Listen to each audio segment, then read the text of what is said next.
Despite ever-increasing advancements in pickup truck refinement, the good ones are still defined by offering an appropriate amount of capability for the money. Relatively inexpensive fleet-oriented full-size trucks still exist at the low end of every pickup manufacturer's lineup.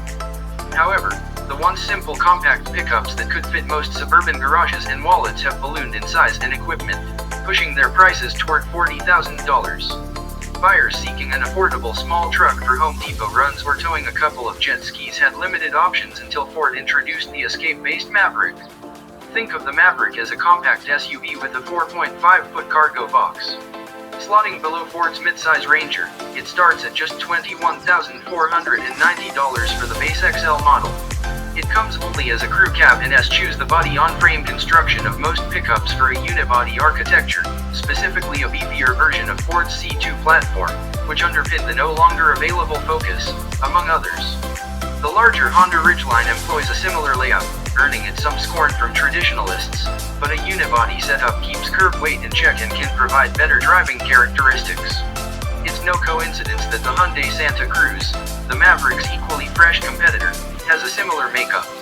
If you're 6 feet tall, you can look right over the Maverick's 68.7-inch high roofline. Still, the driver sits high behind the wheel. The 121.1-inch wheelbase is 14.4 inches longer than the Escape's, yet the Maverick is about an inch narrower than the body-on-frame Ranger and nearly a foot shorter, making it easier to maneuver. Imposing doesn't describe the Maverick, but it can haul a substantial 1,500 pounds in its bed and tow 2,000 pounds.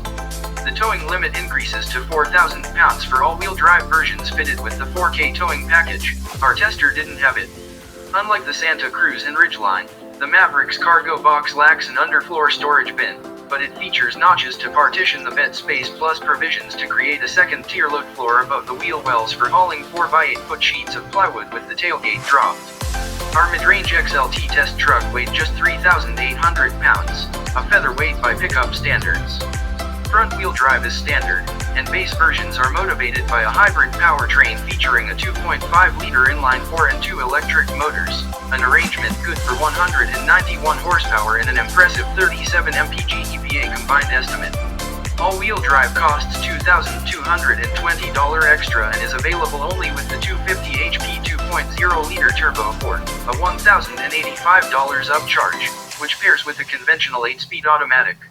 Our all-wheel drive example returned 29 mpg in our 75 miles per hour highway fuel economy test, matching its EPA estimate. And its 21 mpg average is better than mid-size trucks tend to fare in our hands. Ford's boosted 2.0-liter delivers smooth and responsive grunt for passing maneuvers, and the unobtrusive 8-speed gearbox helped our truck run to 60 miles per hour in 5.9 seconds. This setup is a good match for the Maverick, although we would welcome some form of manual control instead of the L setting on the rotary shift dial, which simply holds gears at higher revs. At 71 decibels, full throttle noise levels in the cabin are relatively hushed.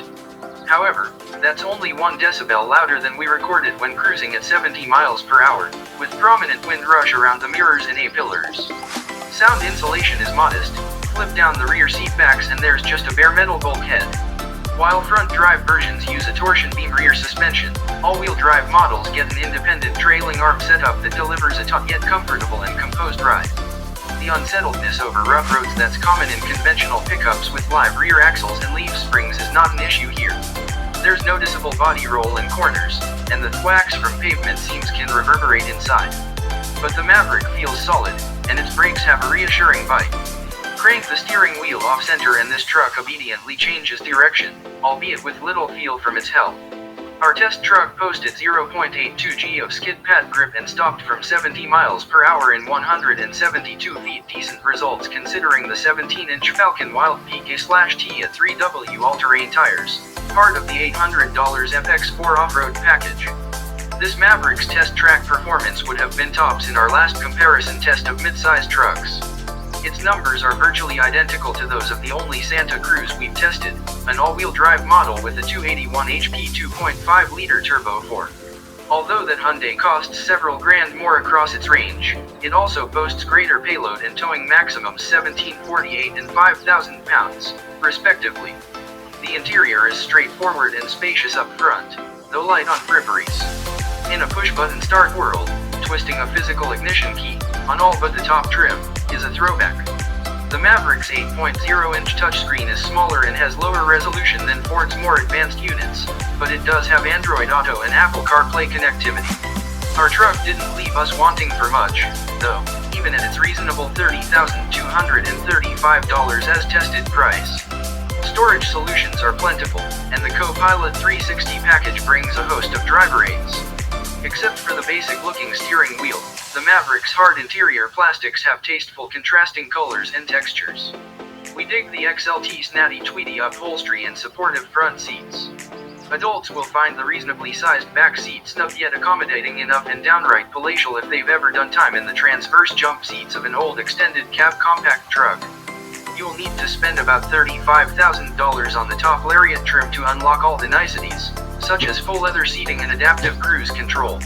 The Maverick offers versatility, ease of use, a manageable size, and affordable pricing that will certainly appeal to entry-level shoppers.